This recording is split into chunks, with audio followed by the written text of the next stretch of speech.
kami hormati rekan-rekan dari guru SD Negeri Sanjaya beserta tenaga pendidikan. Pertama-tama kita lanjutkan puji syukur dari Allah Subhanahu Wa Taala atas rahmat dan hidayahnya kita bisa berkumpul di sini dalam acara diseminasi rujak teplak saya 1 deep learning yang insya Allah akan saya jelaskan ya saya pandu untuk salat dan salam mari kita hatur kepada junjungan Nabi Agung Nabi Muhammad SAW beserta keluarganya, beserta sahabatnya, serta seluruh pengikutnya. Untuk acara yang pertama, sambutan yang akan disampaikan oleh Bapak Kepala Sekolah kepada Bapak Salim SPDSD, kami silakan. Pak, tanya dulu nih, Pak,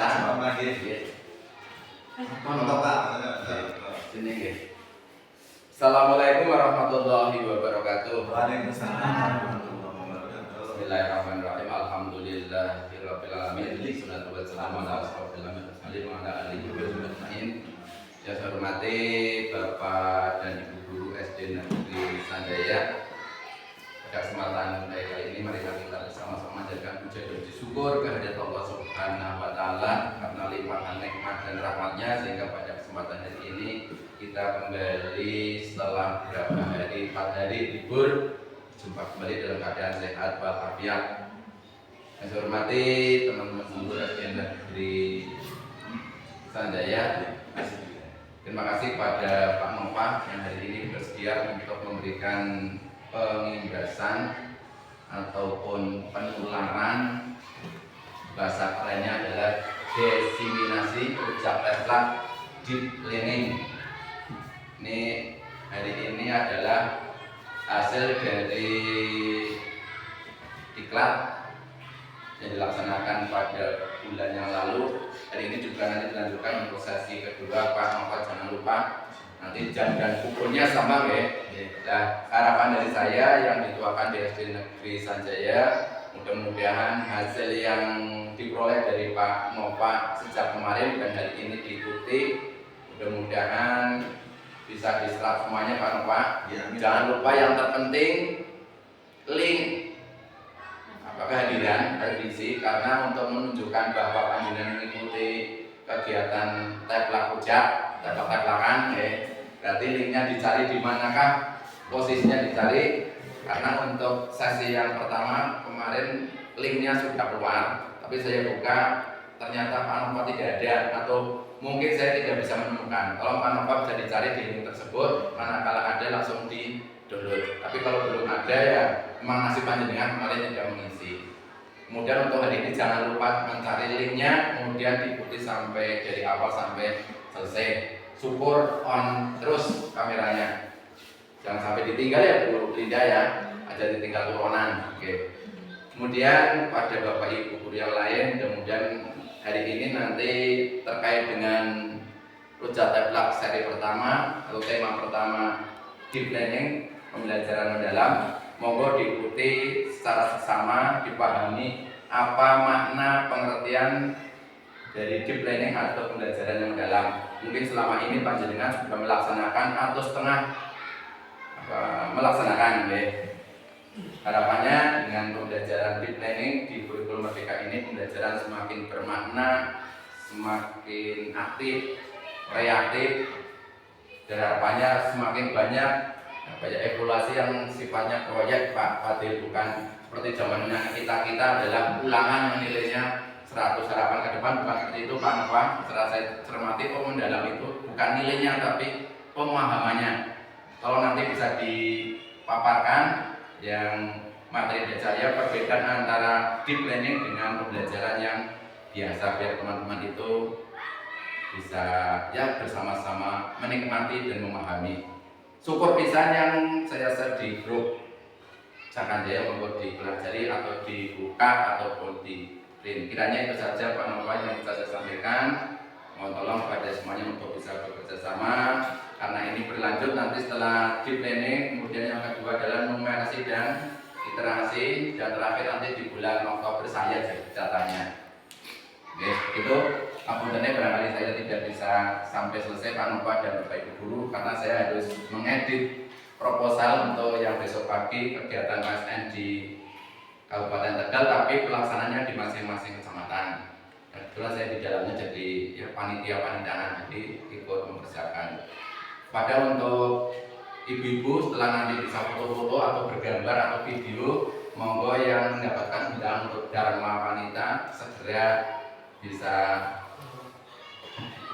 meninggalkan kegiatan ini. Tapi jangan lupa Pak Nova dokumentasinya disimpan atau tagihan Pak Rohman jangan sampai ditagih lagi. Itu saja, terima kasih. Assalamualaikum warahmatullahi wabarakatuh. Sukses untuk Pak Rohman. Terima kasih kami sampaikan kepada Bapak Kepala Sekolah yang sudah memberikan sambutannya. Untuk berikutnya yaitu diseminasi Rujak Tab Laksari 1 yang insya Allah saya pandu. Disclaimer dulu ya Bapak Ibu ya. Ya ini disclaimer dulu. Satu, saya mohon maaf ya, saya belum menguasai betul tentang deep learning ini atau pembelajaran mendalam, masih harus banyak belajar. Nah, yang kedua mari kita belajar bersama-sama, koreksi saya jika saya salah. Dan yang ketiga silakan Bapak Ibu buka referensi tentang deep learning ya. Bapak Ibu itu disclaimer dari saya bukan apa master di sini ya, saya juga masih belajar. Barangkali ada salah-salahnya ya mohon dikoreksi. Untuk pelaksanaan kegiatan Rujak Tab kemarin pada tanggal 28 Mei pukul 1 sampai 2.30 difasilitator oleh Ibu Umi Salama dan Ibu Kusti Mutfiah dengan metode pelaksanaan Zoom meeting. Tema kegiatannya deep learning Bapak Ibu. Kemarin temanya judulnya membangun pembelajaran bermakna sekolah dengan deep learning. Nah, di kemarin juga kita sebagai peserta berusaha memahami deep learning dalam kurikulum merdeka. Deep learning atau pembelajaran mendalam.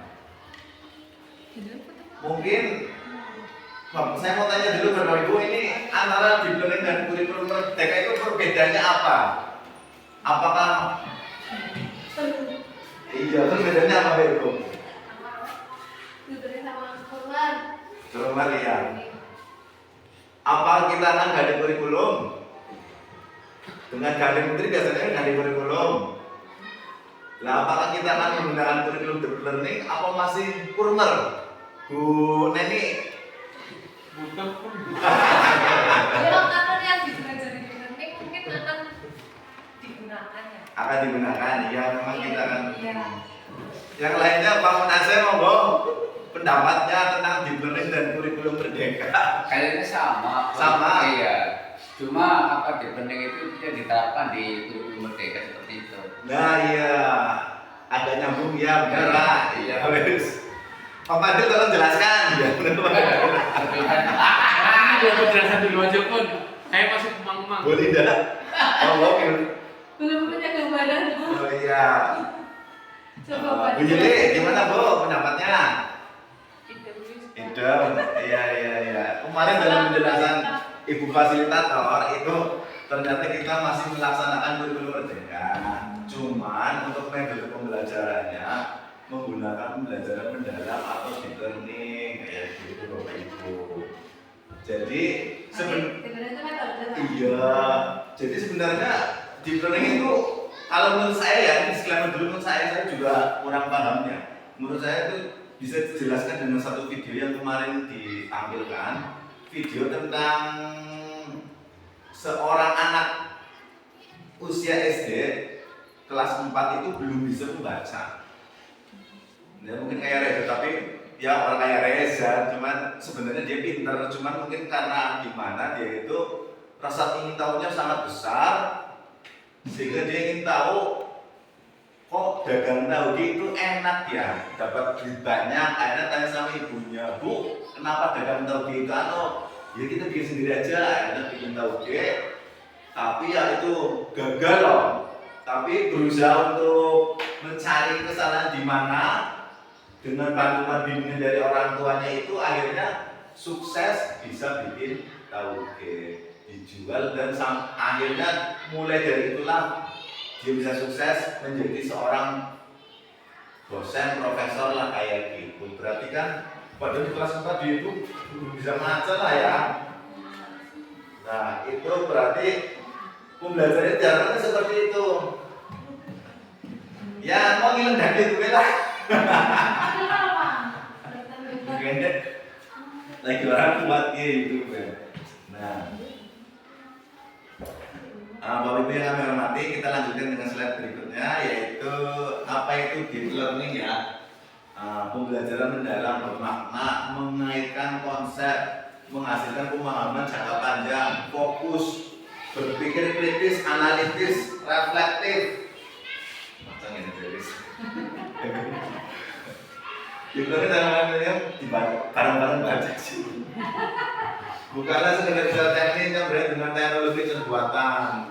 Istilahnya lebih merujuk pada suatu pendekatan pembelajaran yang mendalam yang tidak hanya berfokus pada hafalan atau penguasaan fakta, tetapi pada pembentukan pemahaman yang lebih dalam dan keterlibatan emosional yang membuat pembelajaran menjadi lebih bermakna, berkesadaran, dan menyenangkan. Itu Bapak Ibu. Oke. Intinya kayak gitu. Pendekatan ini menuntut para untuk menghubungkan apa yang mereka pelajari dengan kehidupan nyata. Ya, hasilnya benar-benar konsep-konsep pembelajaran yang biasa kita pakai ya, yang kita pelajari lah di bangku kuliah ya kan. Menghubungkan apa yang mereka pelajari dengan kehidupan nyata, mengembangkan keterampilan kritis dan mengerti mereka untuk terus belajar secara mandiri. Komentarnya dengan Ibu. Aslinya pada baik ya dengan teori-teori pembelajaran yang sudah pernah kita pelajari dalam seminar-seminar ataupun bimtek ya. Nah ini saya ambil sendiri. Ini sebenarnya materinya saya juga nggak tahu ini dari dalam. Silakan foto-foto dulu, Mas Eno. Wes, video, ya wes, ya mau dianu wes ya Pak.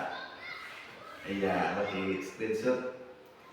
Definisi pembelajaran mendalam merupakan pendekatan yang memuliakan dengan menekankan pada penciptaan suasana belajar dan proses pembelajaran.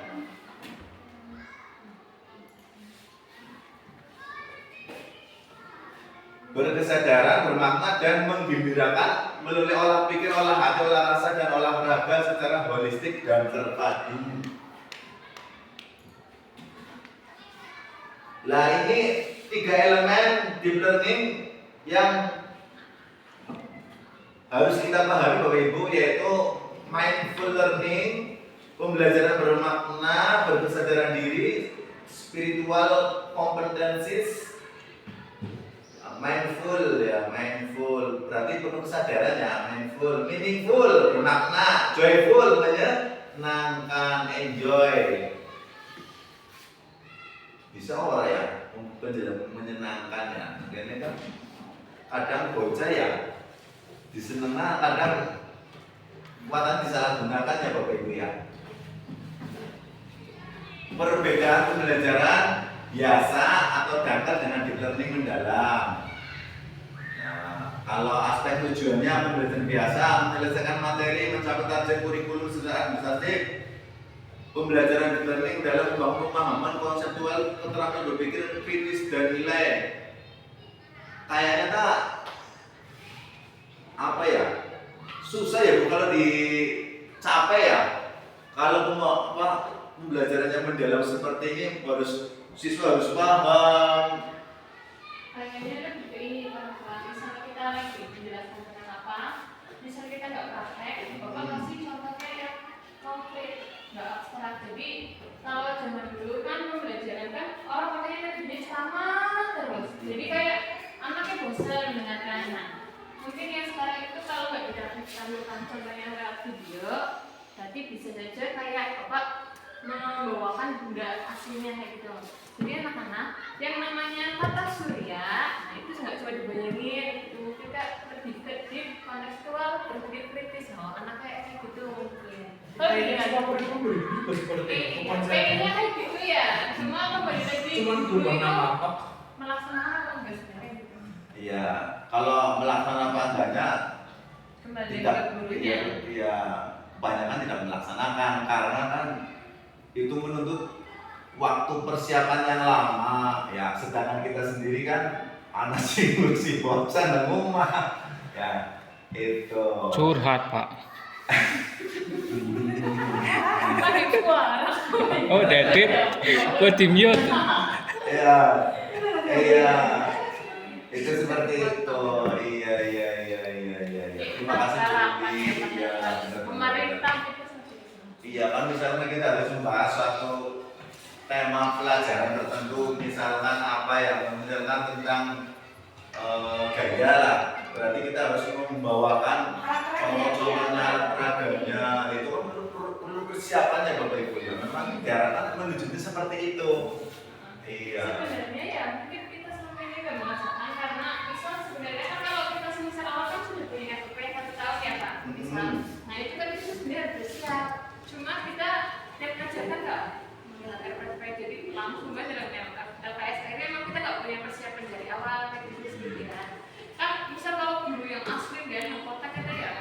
Nah awalnya misalnya materinya apa?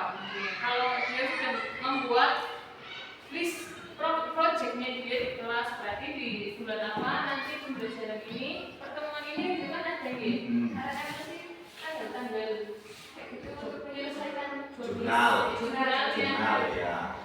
Cuma di sini hanya di kelas saja. Berarti sebenarnya kalau sudah seperti itu juga tantangannya juga dari kita di sekolah. Sebenarnya apa ya, tantangannya gitu. Kadang-kadang kita sudah bikin konsep, misalkan bulan Juli ini bisa mulai Juli Agustus habis bab 1 misalkan, tapi kenyataannya ada jamran, ada itu, Iya. Tapi kalau itu kan kita bahasa SD kan siswanya baru. ya nggak cuma tapi SD ini juga kebanyakan seperti itu. Kayak kelas 5-nya sudah banyak yang ikut kegiatan, si Sparta guru juga gundel, si paham baca separahnya atau percuma aku ngajarin, kan kadang-kadang ada bahasa seperti itu ya. Itu kembali lagi dari dinasnya juga kadang-kadang terlalu banyak kegiatan yang akhirnya tujuan pembelajarannya itu tidak tercapai. Iya, terlalu banyak. Ya, memang berarti juga harus apa namanya memberikan, harus mensinkronkan ya Pak Wajib ya, antara kegiatan selain pembelajaran dengan kegiatan lomba-lomba. Nah, setuju itu.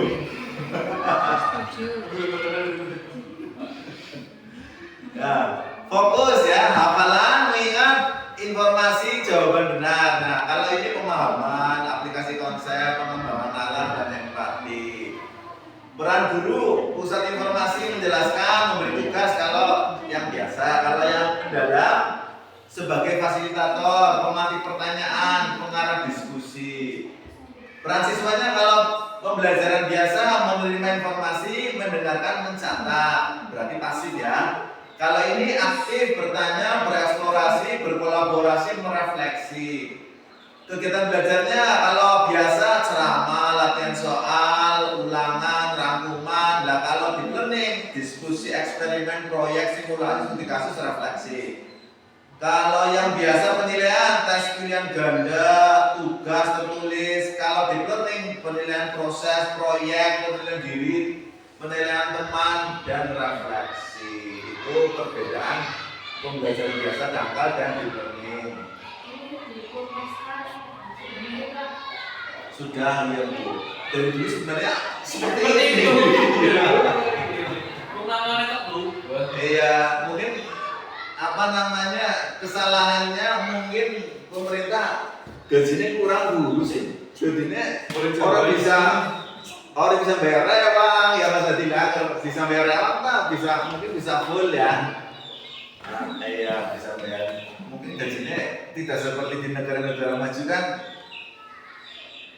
10 kali lipat dari pekerja biasa. Kalau di sini kan gajinya paling mungkin 1,5 kali lipat dari UMR lah. Sekarang kita sampai pada refleksi. Bapak Ibu, apa yang Anda pelajari dari desimasi ini? Bagaimana model mental panjenengan berubah tentang penerapan deep learning dalam pembelajaran? Yang ketiga, deep learning tidak hanya tentang mesin yang belajar, tapi juga tentang manusia yang terus berkembang. Apa lewat kecil Anda selanjutnya? Ya, kita merefleksikan diri. Bu Neni, apa yang dipelajari? Kita selama berdiskusi tadi, Bu. Kurang, iya, kurang ya pokoknya. Ya kita harus paham hari inilah, intinya kayak gitu. Kita kan manusia sebagai pembelajar abadi sampai liang lahat mencari ilmu ya Pak ya. Bisa deh. Iya. Ya, tidak harus paham hari ini. Yang penting semoga diseminasi ini, saya nggak mau bilang pembahasan, nanti kalau tidak berimbas ya apalagi saya sendiri yang bicara di sini tidak berimbas dalam belajar saya, nanti saya malah bertanggung jawab ya Pak ya. Iya, jadi ini diseminasi saja lah. Ya, artinya menularkan saja. Iya, belajar bersama-sama. Bagaimana model mental Anda berubah tentang dalam pembelajaran? Ya, intinya dari dinas kedepannya pembelajaran kepada siswa-siswa kita itu bisa lebih meningkat lagi kualitasnya. Itu saja. Terus kesimpulannya kemarin dalam kesimpulan seri 1 itu, ini saya ambil dari itu YouTube-nya Bu ya Bu, yang kemarin Zoom. Pembelajaran dalam bermakna terhubung, aktif. Elemen praktisnya meliputi autentik, materi dekat dengan kehidupan siswa. Oh iya, silakan Bu. Terima kasih ya Bu. Iya. Ini tinggal 1 slide lagi padahal. Kesimpulan presiden. Iya. Kolaborasi dan reflektif mendorong keterampilan berpikir tingkat tinggi atau HOTS. Penutup. Terima kasih kami sampaikan kepada Bapak Ibu semuanya yang sudah hadir di sini, memperhatikan saya dan Pak Sarifdin membawakan ini dari awal sampai selesai. Semoga bermanfaat. Itu saja, mohon maaf jika ada kekurangan. Terima kasih. Assalamualaikum warahmatullahi wabarakatuh.